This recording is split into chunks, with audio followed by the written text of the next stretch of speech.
Hello, welcome to another episode of my Garage Podcast. In this episode, I'm going to be talking about some current developments, kind of what it means for what the aftermath of an AI bubble is to be, and just kind of my personal opinions on just, I guess, the current state of the US and just the US as a whole. I guess the cool thing about this episode is that I'm back in my garage for the first time. This is actually my second time recording this video. I recorded it already, and then I lost the recording, but I guess I have to do this again. And it's kind of cool since it's technically my 6 month doing this podcast, not including the break I took during winter and then the 1 week break that I didn't want to do anything. But doing this, it's kind of been a lot. There's been a lot of feelings about it, but I feel like the feelings that I've had and what I've learned doing this and just kind of learned about myself and kind of what I've tasked myself to do, it kind of far outweighs those feelings. And in this episode, I'm the first thing I want to discuss is recently there's been fewer and fewer talks about a bubble.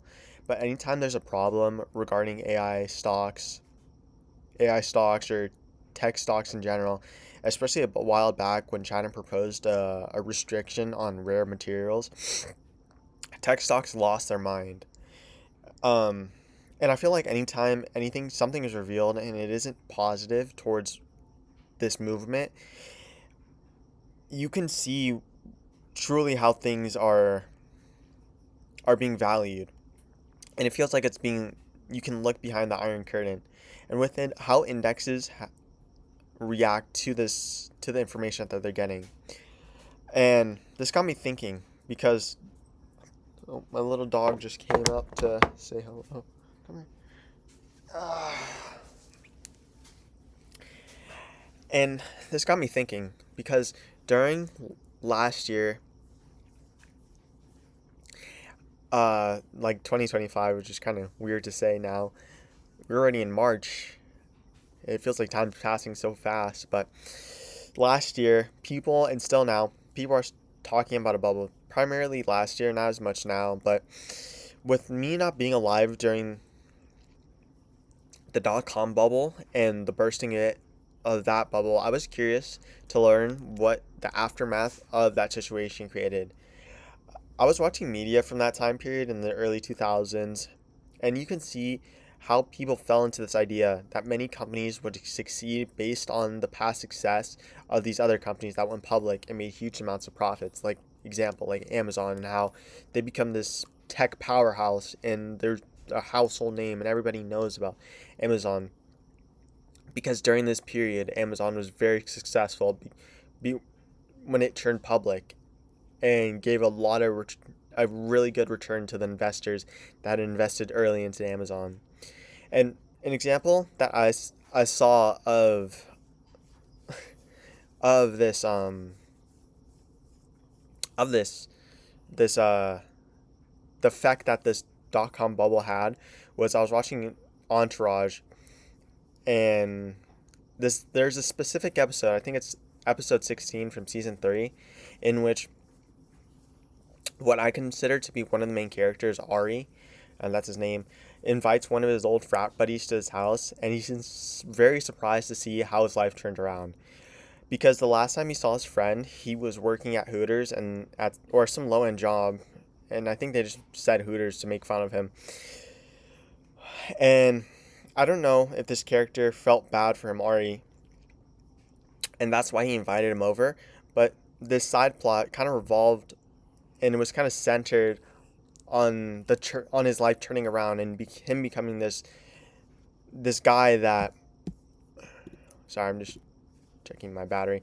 But he became this guy that he didn't really recognize the main character. And he made a lot of money, and he has a new wife, and that wife has a huge ring, and that very much surprised this character. And after this transformation that he sees this character go through, of what he considers to be a loser, he feels jealous and asks what he does. his old frat friend then tells him he does nothing, that he made $65 million off of this website, stamps.com. And I don't know if it's referring to the real stamps.com. I'm pretty sure that it is. But the whole point of the story is to show what it was like during the dot-com era, in which one of your friends or buddies who believed in a company just so happened to get lucky with the pick they made and got a return of millions. And this led to more and more people who weren't as educated in the stock market and investing. And they invested in these up-and-coming companies that had no future, but they were solely backed by the hype of surrounding companies that succeeded during this time. And they probably read the news on like the Wall Street Journal or some journal like the New York Times or something like that. And they saw that this stock, or they got convinced that this stock is going to have a good upturn and it's going to give them a lot of value. But at the end of the day, it never amounted to anything. And now that we have a direct example, I want to get back to the point of this tangent. When the hype wore off, these companies and indexes revealed the true value of how much these stocks were worth, based on things such as the amount of revenue, the potential revenue, and just other things that the company had, so and that's how it got valued. And then eventually everything came crashing down. During this time, the Nasdaq which was pushed up to nearly $5,000, and in comparison, right now the Nasdaq is valued at $22,000 or $23,000 if you're rounding up.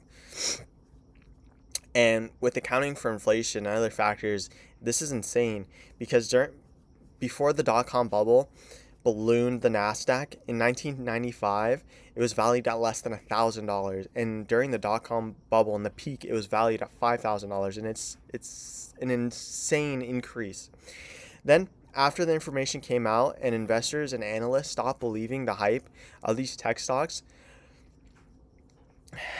afterwards, the Nasdaq was valued at less than $2,000. And with big crashes, it doesn't just last a year or two, which some may assume. But for companies to recover the losses that they garnered, it took the Nasdaq around 15 years to reclaim the previous high that it had, to get back to $5,000. Which means that because of the plummet, not only did they lose a big amount of money, they lost out on potential natural growth that they would have gone, and it set back the index years. And sorry, my nose is like running. My sister's a little sick, and I think it's getting passed down to me, or it's just allergies. But basically, getting back to what I'm saying is, the reason I'm specifically talking about the Nasdaq over other indexes is because the wide variety of stocks in the tech sector that the Nasdaq tracks. And because of the Nasdaq is a good way to see how well tech companies are performing, a little bit of stutter, as well as looking at other companies during this time, such as Cisco, which lost around 80% of their evaluated value.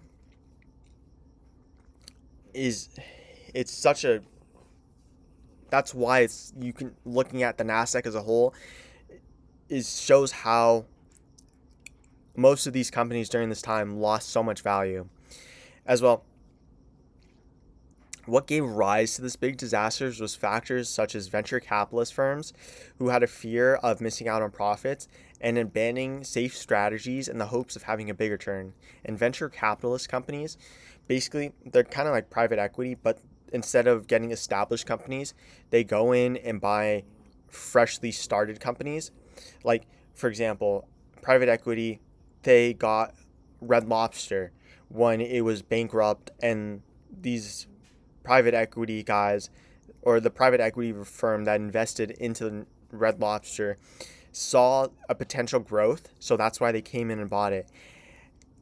And a venture capitalist person would come in when Red Lobster was starting out, when it was just an idea, and a venture capitalist firm likes that idea and they invest in it, and they become part of the board or the board of members and kind of control the direction of the company. And because venture capitalist firms had such a high belief, it became a trickle-down effect in which all types of investors came in with their grubby little hands trying to chase the same profits that these venture capitalist firms were getting.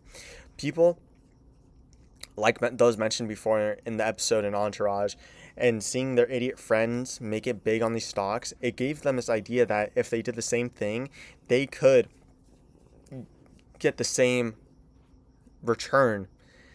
But as we know now, many of these people lost millions and millions of dollars, and so much value was wiped out of the stock market once people realized the hype was off. And what can be seen as a similar situation, not a similar situation um, compared to back then, is the little amount of safeguards that these big companies or these big tech companies have and are putting, like for example, Nvidia, in which they invested $5 billion into Intel.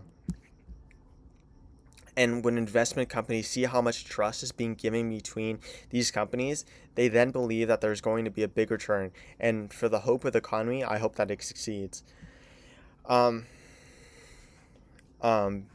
because I feel like there's already a shaky economy in which analysts are already having a hard time valuing stocks due to decisions the Trump administration is making, and it makes things a lot harder. Those who struggle in a bubble, if a bubble were to burst, those who would struggle primarily would be those who invest in the stocks. People who have Roth IRAs, 401ks, or retirement funds, and people who are about to retire. The bursting of a bubble would result in them suffering a huge amount because of the shrinking that they would face, and it would make them worse off in their later years because they wouldn't have enough time to say for their money to recover, for their stock value to regain the potential loss that they had. And if it's a long run problem that is not fixed, companies will suffer, and because of that, they will have to hire fewer people, and prices would rise because these firms would want to make back the money that they lost. It would lead to a period of high prices and low employment, depending on how big the crash is. And a side note that I have is relying on one thing to support the markets from an uneducated standpoint is something that I have a huge problem with. Sure, most of these things won't affect the average person or the average Joe who don't have money in the short run. But in the long run, if these things fail, it will cause problems that people will eventually have to face. But realistically, what happens for the average person is honestly it's not much if they don't have anything invested in the stock market. But people who have money invested in the stock market, they're going to face huge problems. But eventually, it will recover. And it has a greater effect on those who invested in the stock market. What really affects a person is a recession. And this can be caused by a stock market crash, but really has to do with economic problems, such as what happened in 2008, in which there was a housing market crash when mortgages were being promised to people who cannot pay at low rates. And because of that, banks weren't being paid back and lost a lot of money, which led to a recession. I know it's a lot more complicated than that, but that's kind of the gist of it. Like I could say this, like say a bank has $2, it can loan out $3. And what happened was a lot of people weren't paying back the banks, and the banks, which are managed by the Fed was having a lot of problems. And because of these economic problems and people not paying back their debts, it basically jumbled up a lot of things, and it resulted in the housing market crash because banks weren't getting paid at the rate that they needed to be because of the low interest rates. And this kind of thinking about this whole idea of about how these corporations kind of run they kind of run the direction of America. But it has to do with the problems that are happening now. For example, what I'm talking about is in 1886, when workers were fighting to have an 8-hour workday. The organizers of this movement were arrested. Employers who opposed this movement, the Haymarket Affairs, or they use the Haymarket affairs to portray this movement as violent and led by foreign-born radicals. And right now, I feel like they're doing the same thing. The media is trying to get the people who are misinformed on their side so they don't question it, and it's a fear that they have, and they make it a situation as an us versus them, as these other people. And it's just a sad thing over and over again. It's this endless cycle that I feel like needs to change, and I have hope that it's going to eventually change, but people really need to speak up and use their voice to change the current state of the US. And I know it isn't just the US, but just the world in general, in which corporations rely upon the average person to support them. And another point that I wanted to go over in this podcast was, I don't really know the exact details because I woke up at like 8 on Saturday, February 28th, and I started scrolling TikTok, and I started just to see what was going on in the day. And when I'm scrolling, I see that President Trump announced that we are to go to war with Iran. And things are already starting to ramp up with Israel and the U.S. attacking Iranian bases, and Iran attacking Israel. And the whole point of this, as we know so far, one of the reasons that this has been going on is because of the protest that's been going on in Iran, with many people upset with the leaders, and there's been a lot of protest, and many people get this idea that the U.S. is going to come in and save Iran, but I feel like knowing past history, it's gonna just result in a loss, because I feel like if Iran is to last more than 72 hours, then the U.S. will lose. And I feel like the media and those who are close supporters of Trump will say that this will be a huge win for America, but the amount of money that's going to be spent on this war will far outweigh the support that this decision will have in the long run. Defense, even though markets closed on Friday, defense companies such as Lockheed Martin and L3 Technologies have gained stock value even past closing hours, and people are already shifting towards the support of the war for personal gains. And kind of taking a step back and looking at the history of the US's foreign involvement with countries like Vietnam, and there are already 2 other times that we've gone into the Middle East, they resulted in another failure for the US. When we went to Iran, or when the CIA went into Iran and replaced the leader because the U.S. government didn't like the leader that they chose, and they eventually replaced him. And instead of solving the problem that it did, all it did was create more problems. What happens most of this time is the leader that the U.S. puts in, they usually become corrupt, and they end up holding on to that power, and it results in the people of these countries becoming very upset with the U.S. and kind of having this anti-U.S. sentiment. And that's why, especially with Iran, why this thing happened, why things like ISIS and things like that happen in general, because they have this anti-U.S. sentiment because the leaders that the U.S. put in, all they did was cause more problems, and all they did was eventually become dictators. Sorry, a little dog.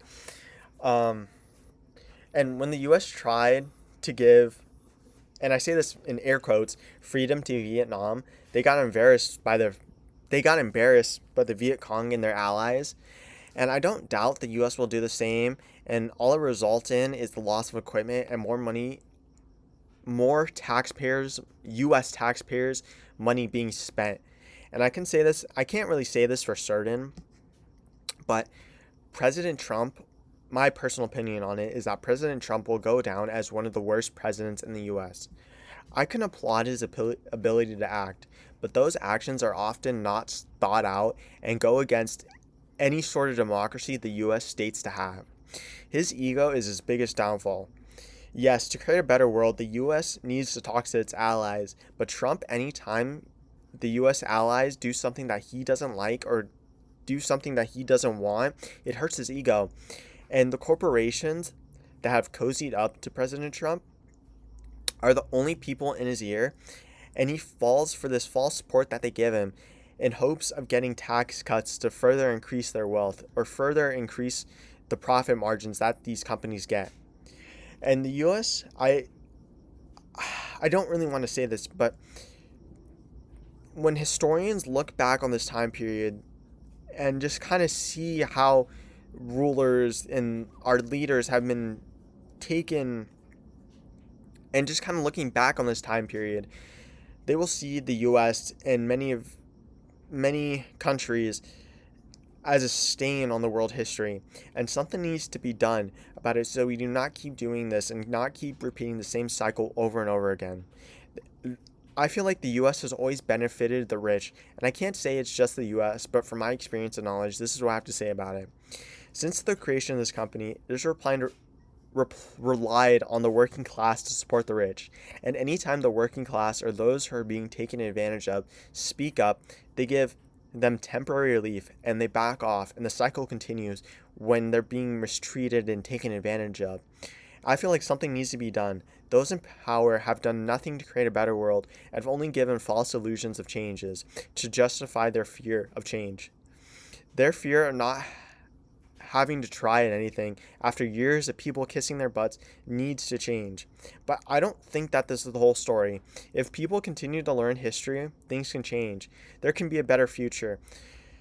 And on Monday, that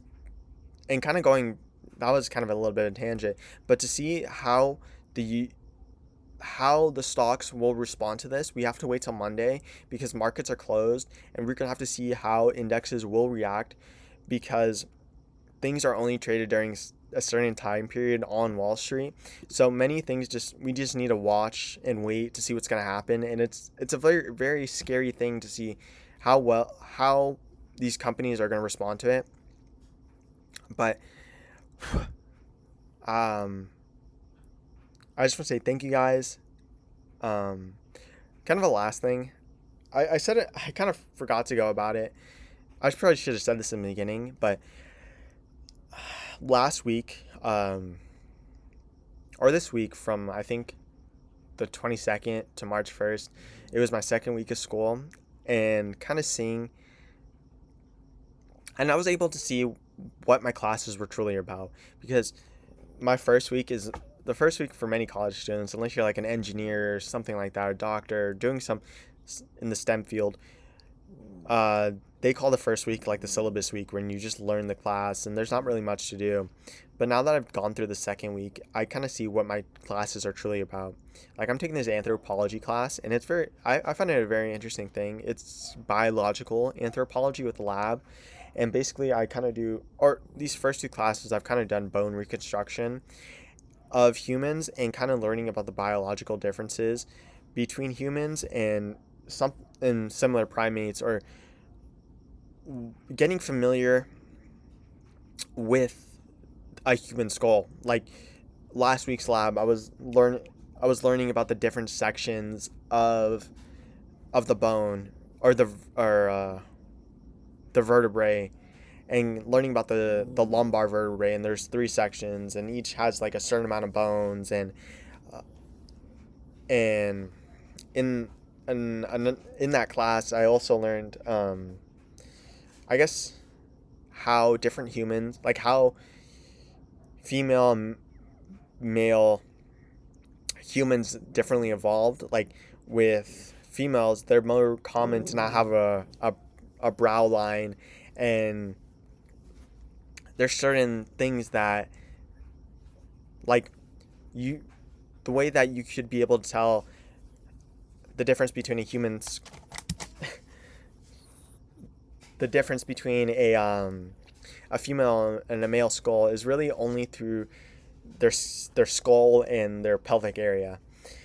And clearly, or I wasn't really surprised with the pelvic area, more about the skull and just kind of seeing how there's really differences between a male and a female skull.